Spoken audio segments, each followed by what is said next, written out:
All right, rolling. So my name is Andrew Harkness. I'm a Penn State student. I actually used to go to this campus right here many a year ago. And I'm a World Campus student, finishing my degree in the World Campus. And the presentation I'm doing today is on the Regional Greenhouse Gas Initiative. So what is a Regional Greenhouse Gas Initiative? Well, it's an emissions trading program that's designed to reduce power plant emissions in the participating states, and currently there's 9 participating states. So Rggi, as it's commonly called, Rggi, but it's pronounced Rggi, it's the first cap and trade program in the United States specifically targeting greenhouse gas emissions. There have been other cap and trade programs in the U.S., but this is the first one that is regulating greenhouse gas emissions. The one before it was regulating acid rain, sulfur dioxide. So Rggi was established in 2005, and it first took effect on January 1st, 2009. So there was quite a few years of development. There was a lot of back and forth between the stakeholders, which we'll get into later on in the presentation, and the government, who is the ones who are running Rggi.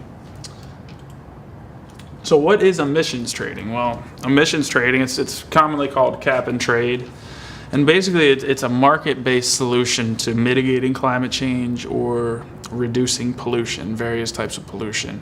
And by market-based, what I mean is it's an economist's choice if they were choosing a way to mitigate climate change, because it uses market forces to try and incentivize companies to cut their pollution, cut their emissions, instead of just something like a carbon tax where it just adds cost. This is a little bit different. Cap and trade. Cap and trade works like this. That's the total allowable emissions in a given venue or given region. In this case, for Rggi, it is the participating states, the 9 Northeast states. And this is the cap. So once they set the total cap, then they divide the amount from that cap into individual shares or allowances, which are then sold or freely distributed to polluters in the venue. A lot of times they're auctioned off. Sometimes when the program starts, as was the case with Rggi, they'll be freely distributed, and then as the program moves on, then they're sold. So the emissions cap generally gradually reduces over the program, over any cap and trade program's lifetime. In the case of Rggi, it reduces annually. 2.5% a year is what the previous pace was. There's some debate on whether it should continue to reduce going into the future, the post-2020 future, whether it should continue to reduce annually, to decline annually. And that's a point that I will bring up later on in the presentation. And each one of the allowances that are distributed or sold by the government, it gives a regulated business, the right to pollute a certain amount of the regulated gas. And usually the regulated gas, it's in the form of 1 short ton of carbon dioxide. So one allowance gives the polluter the right to pollute 1 short ton of carbon dioxide equivalent. Each business in the regulated area is allowed a certain amount of emissions, and if a business exceeds their allocated emissions, then they must either reduce their emissions or buy more allowances, or they will face a large fine. And this is the key right here to cap and trade, is that they either have to reduce their emissions or they're going to pay for it. So it incentivizes companies to reduce their emissions. And also, if they do reduce their emissions below the cap, then they can take the allowances that they've been given by the government and they can sell them for a profit. So that's further incentivizing the companies to reduce their emissions. So the history of emissions trading in the U.S., the first use of cap and trade, was the acid rain program that was created with the passage of the 1990 Clean Air Act, and that was passed under Republican President George H.W. Bush.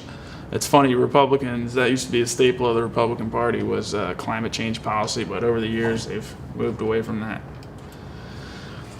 The program was used to reduce sulfur dioxide, SO2, which is the main contributor to acid rain. There was a major acid rain problem at the time in America, and one of the ways, the way that they came up to reduce it was cap and trade, and it was innovative at the time, and it was groundbreaking. And it was a major success. The program worked extremely well, used market forces to incentivize companies to, just as it was supposed to reduce their sulfur dioxide emissions. Between 1990, when the program was initiated, in 2004, sulfur dioxide emissions in the power plant sector declined by 36%, which is quite remarkable given that coal-fired power plant output increased by 25% during the same time period. And this is notable because coal-fired power plants are by far the most the dirtiest. So if you have the dirtiest of the power plants being increased by 25% during that time, and then emissions went down 36%, it shows you how effective the program was. The program also cost much less to implement than first estimated. The first estimates were it was going to cost around $7 billion to implement, and there was a couple reports done in the late 90s. There's one report done by an industry-funded group that showed it only cost around $1 billion to implement. So it was significantly cheaper to implement. And the reduction in acid rain that the program helped bring about generates over $100 billion a year in economic benefits to the U.S. These benefits come in the form of a decline in health problems, a decline, cases of asthma, heart attacks. All those are directly correlated to sulfur dioxide. Also, property damage that's caused by it, and so on. And here's just a graph showing sulfur dioxide emissions in the U.S. And you can see in 1990, you can see the steep decline that begins in 1990. I mean, it was declining before that, but in 1990 when the program was implemented, and then you can see later on in the mid-90s when the program took effect, then it really declined sharply. So it was quite an effective program. Okay, so the history of Rggi, that's what we're going to go over now. Rggi first came about in 2005 when the governors of 7 northeastern states signed a memorandum articulating their plans to develop a regional cap-and-trade program to reduce greenhouse gas emissions. This was the birth of Rggi, if you will. It was really just an agreement, and they said that the 7 states that signed on said that they were, in fact, going to go ahead and create a cap-and-trade program, and this solidified that. The initial 7 states were Connecticut, Delaware, Maine, New Hampshire, New Jersey, New York, and Vermont. The memorandum established preliminary details of Rggi, such as emissions goals, and a basic outline of how the program would function. Okay, so it was really just a basic outline of how the program. There weren't too many specific details because at that point they didn't know how the program was. They hadn't had any stakeholder feedback, so they didn't exactly know how it would function. So, in the subsequent years, 2 updated memorandums were released, introducing 3 new states to Rggi. So at the time, it went from 7 states all the way up to 10 states, and later it would go to 9 after a state left. So the initial 7 Rggi states worked together. After the passage of the memorandum in 2005, they worked together to create the first model rule, which was Rggi's official set of rules and regulations. Now, this was a much more detailed. This detailed specifically how the program was going to function, how the regulated plants in each state would have to cut their emissions, and it was the official set of rules, whereas the memorandum was just kind of a guideline. The first version of this model rule was released in 2006, and and then in 2007 another version was released, an updated version. There weren't significant changes in that one. And then in 2008 a final amended version was released in 2008. The first model rule in the 2008 version, the final version, established a regional cap of 188 million tons of CO2 between 2008 and 2011, which would later on prove to have been too high. The cap would then be, according to the first model rule, the cap would be reduced to 165 million tons in 2012.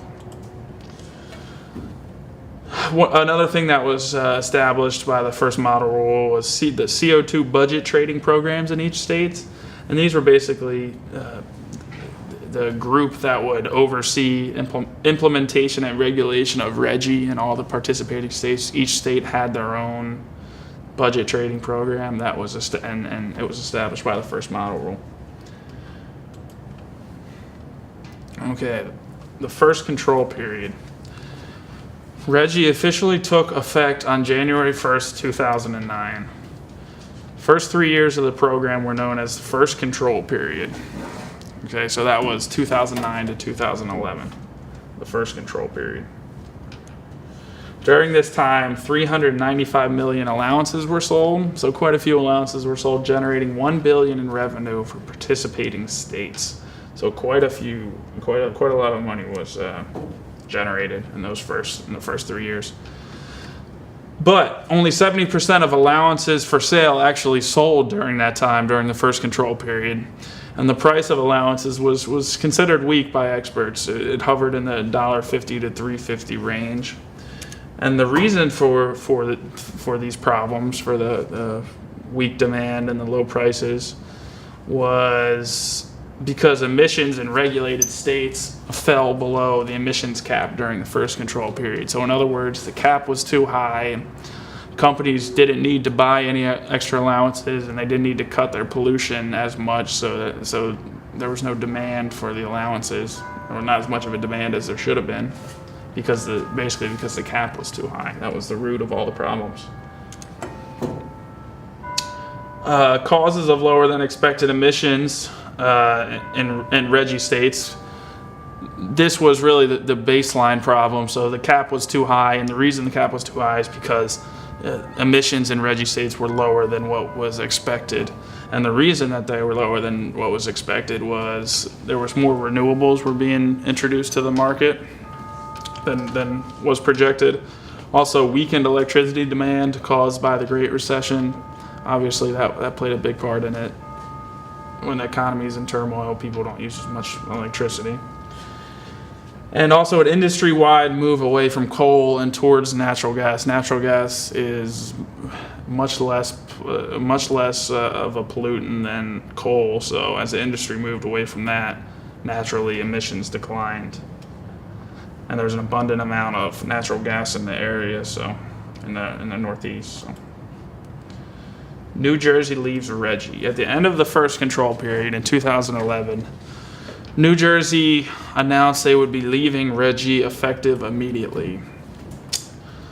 The Republican governor of New Jersey at the time, Chris Christie, I wasn't going to name names, but harshly criticized Rggi, claiming all it did was, quote, tax electricity, tax our citizens, tax our businesses, with no discernible or measurable impact upon our environment. Pretty harsh words from Mr. Christie, Governor Christie.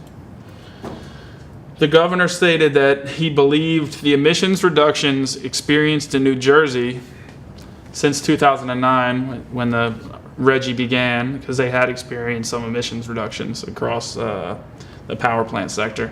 But Christie did not attribute them to Rggi. He attributed them to a general move away from coal and towards natural gas, which no doubt played a part in New Jersey's emissions being reduced. It without a doubt played a part in it, but it more than likely it was not the whole cause of what happened in Jersey with their emissions being reduced. But that's what Christie said. He said that was the main reason. So there was no reason for Jersey to stay in Rggi. There's an image of Christie. Okay, so the Rggi program review in 2012. In 2012, Rggi participating states launched a program review analyzing the performance of Rggi during the first control period and making recommendations to improve Rggi in the future. So the first control period was up. They said we're going to analyze it, see how we can change it in the future, how we can make it a little bit better. And to do that more formally, they launched a program review. The review reached two main conclusions. The first conclusion was Rggi's current emissions cap was set far too high, And I mentioned this earlier, this was the reason for several of the problems that were being experienced with Rggi, namely the weak allowance demand and the weak prices, which is obviously intertwined with the weak demand. And the second conclusion it reached was implementing a new emissions cap, if they were to lower the cap, would require Rggi's cost control measures to be updated.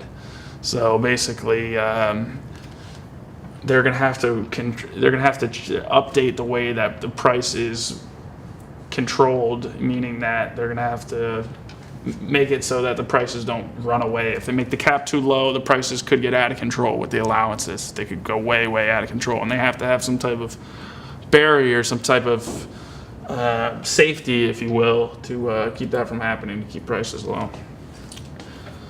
So the first of these issues, the emissions cap being too high, was addressed by the review by recommending the emissions cap to be lower for the future, as well as for each individual state. So that's a pretty basic, the cap is too high, the program recommended lowering the cap.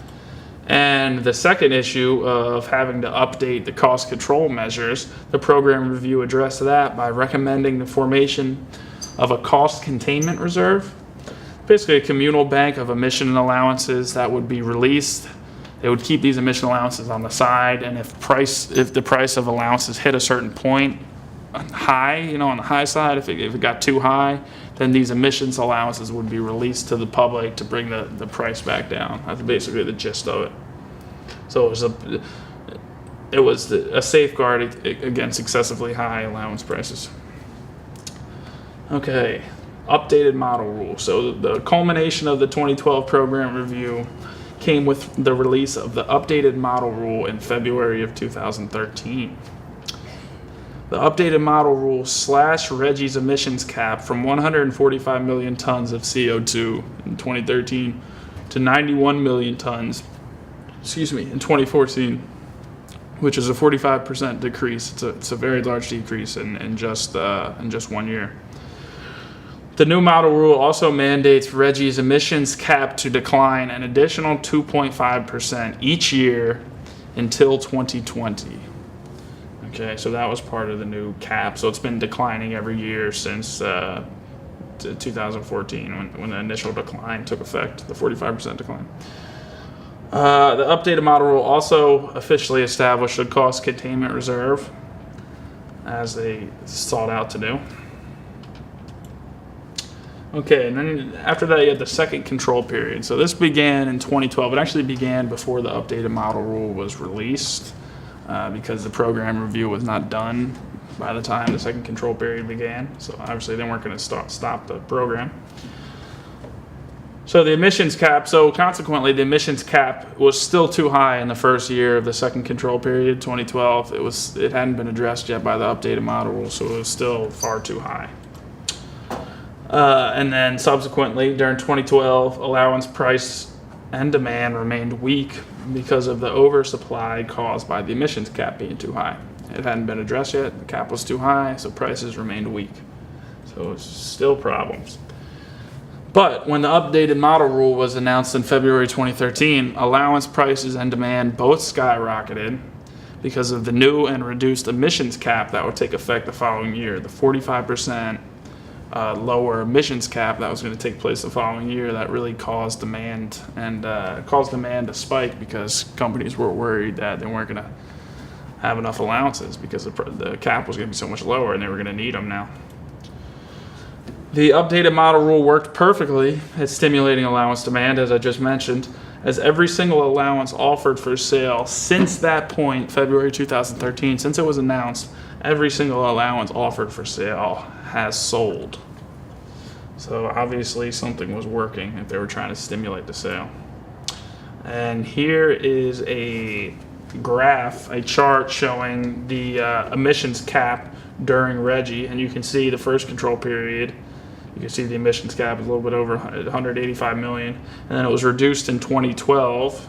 That was the start of the second control period. It was reduced slightly in 2012, and then you can see the big effect, the big reduction takes place in 2014, and this was the reduction that was created by the updated model rule that was released in 2013. So that took effect, and you can just see, just this is a good visual because it just shows you how much of a decline there was in the emissions cap.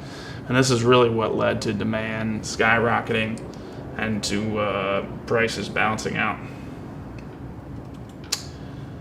Here's allowance demand, and it's you can see in February 2013, this is right when allowance demand shoots on up and allowance auction clearing prices shoot on up, because that's obviously, as I said before, that's when the updated model rule was announced with a much lower emissions cap.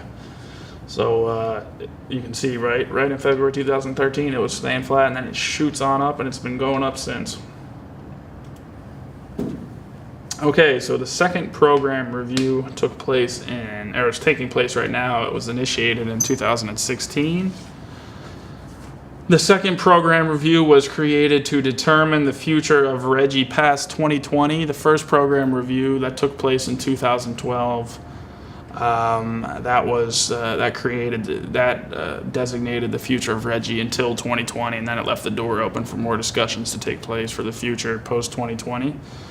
If the emissions cap were to remain unchanged with this program review, if it were just to continue on as it's set to be right now, then the cap will remain basically flat from 2020 to 2030. There's going to be no annual decline as there has been in the past, if it were unchanged, which is obviously a big if. As part of the 2016 program review, the participating Rggi states have come up with two alternate model scenarios that they're going to test out. In scenario 1, Rggi's emissions cap would remain flat post 2020. So this is basically a status quo scenario. And then in scenario 2, Rggi's cap would decline every year by 2.5%, equaling a 25% reduction in the cap from 2020 to 2030. 10 years, 2.5% times 10, 25%. And so now I'm going to go over my recommendations for what I think the second program review should do. And in my opinion, the 2.5% reduction proposed in scenario 2 of the second program review is not enough. It's not high enough of a decline, of an annual decline in Rggi's emissions cap. I believe a 5% annual decline in Rggi's emissions cap from 2020 to 2030 would be the best for the future of Rggi for basically two main reasons. And reason one, if a 2.5% annual cap reduction were selected, that's scenario 2 in the program review, is a 2.5% annual reduction. This would mean the total emissions would decline by 1.5 million tons of CO2 per year. And since Rggi took effect in 2009, annual emissions have declined by an average of 4 million tons of CO2 per year. So they've been going down by 4 million tons a year. And the proposal by the 2016 program review is to have the cap only decline 2 million a year. So it's the price. So they don't line up. The cap is not being reduced enough because states are going lower and lower and lower. Conversely, a 5% annual cap reduction that I'm proposing, that I think would be best, me amongst other people who think this would be best, would equal an annual decline of 3.9 million tons of CO2, which is much closer to the historical trend of emissions declines during Rggi. And the point of the cap is you want to spur people to cut emissions. And when they're already cutting them that much below, like in the 2.5% scenario, it's only cutting them 2 million a year, and they're being cut 4 million already, then it's not going to incentivize businesses really to do. They're just going to keep kind of going the way they've been going. But if you make it closer to 4 million tons of CO2 a year, then they're going to have to push a little bit further, and that's what you want. You want to stimulate them to reduce their emissions. And a 2.5% is just not going to be enough of an annual reduction to do that. It's not going to cut emissions as much as ideal. So there's two reasons basically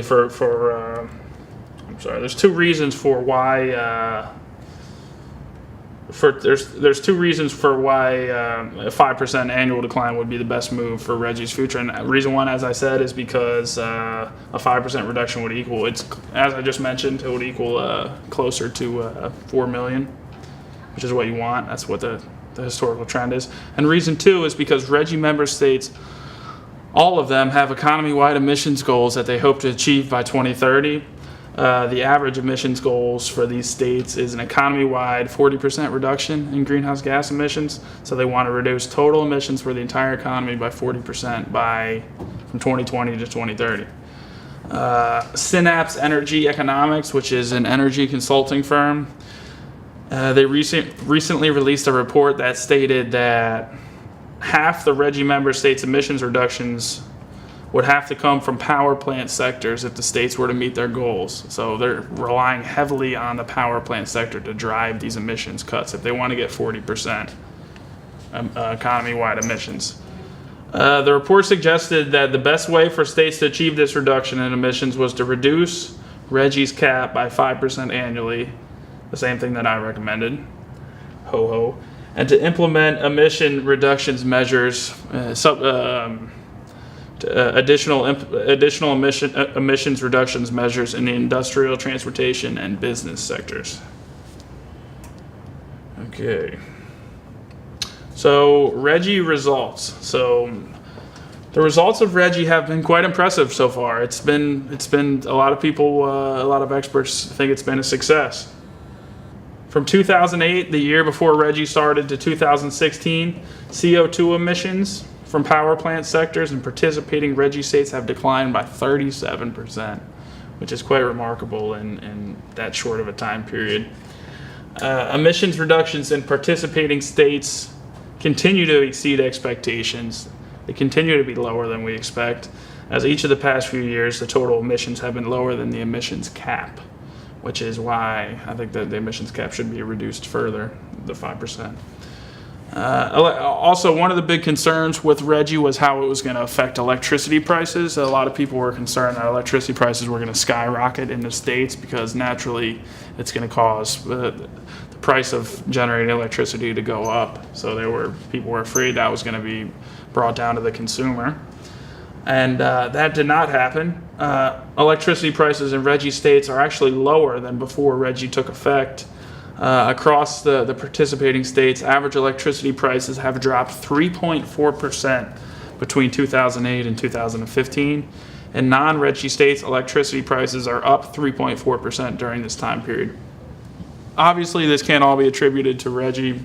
There's other factors at play, but it should be noted that Rggi definitely did not cause prices to go up. It might have even caused them to decline a little bit. And here's just a graph showing the average retail price of electricity in Rggi states. You can see that in almost every state, except for Vermont, electricity is cheaper than it was in 2008 when the program was implemented. Okay, so just a quick review of the stakeholders that are involved in this in Rggi. The Natural Resources Defense Council, the NRDC, it's an environmental advocacy group that supports Rggi because further reducing the emissions cap will lead to a decline in emissions, helping reduce the effects of climate change, and they are an environmental group, so obviously they're concerned with the health of the environment and climate change, and Rggi is going to help mitigate climate change, so they support it. Calpine Corporation, they're a power company in New York, one of the biggest in New York, that supports Rggi. They support Rggi because the beneficial effects Rggi is having on the environment, as I said, a decline in pollution, a decline in climate change. Calpine prides themselves in being an environmentally sensitive power company, which is quite a rarity in their business. The Acadia Center is another supporting stakeholder. They're a nonprofit research and advocacy group with a goal of helping develop a low-carbon, consumer-friendly, and sustainable U.S. economy. And they support Rggi because they believe it will help the economy in the participating states to become more sustainable. And this is definitely something that I think is legitimate. I mean, renewable energy, which Rggi promotes, is obviously more sustainable than having an economy based off of fossil fuels. Okay, so some of the opposing stakeholders, the Independent Power Producers of New York. They're a trade association of power generators, power producers in New York, who opposes Rggi because they believe it will lead to higher electricity costs, which it didn't, but they thought it would. and they thought it was going to curb energy investment in this state. The Americans for Prosperity, that's another opposing stakeholder, and they're the Koch brother funded conservative conservative super PAC that opposes Rggi and the proposal to reduce Rggi's cap post 2020 because the group believes the government has no right to regulate emissions. They're conservative, they're small government people. They don't think that the government has any place regulating emissions. They think it's a market problem. The American Legislative Exchange Council is a group of conservative legislators dedicated to the goal of limited government and free market capitalism. They oppose Rggi for the same reasons as the Americans for Prosperity, because they believe greenhouse gas pollution is in fact a market-based problem that the government has no right intervening in. The government should not have any say at all. They think that the markets will sort it out, if you will. Okay, so in conclusion, after overcoming some early setbacks, the Regional Greenhouse Gas Initiative has gone on to be widely viewed as being a successful program. The move by the Rggi member states to reduce the total emissions cap in the updated model rule in 2013 was a very smart move that proved immediately effective for the health of the program. They saw that they needed to make changes. They made changes by reducing the cap, and it worked. It was brilliantly played. I feel the best move forward for Rggi at this time would be to create an updated model rule that reduced Rggi's emissions cap by 5% annually from 2020 to 2030. I think this is the perfect amount, and I think anything less than this is going to fall short of stimulating the reduction of emissions. Anything short of this is unacceptable, in my opinion. Rggi has proved that cap and trade can be successful on a large scale, and I would not be surprised if other states, and perhaps even the federal government, though I doubt that will happen in the Trump administration, I would not be surprised if the other states and the federal government created their own greenhouse gas cap and trade program because of the success of Rggi. It has potential to influence a larger scale emissions trading program in the U.S. for greenhouse gas. So that's my presentation. I hope you guys enjoyed it. If you have any questions come up, I'd be free to answer them after the presentation, and have a good rest of your evening. Take care.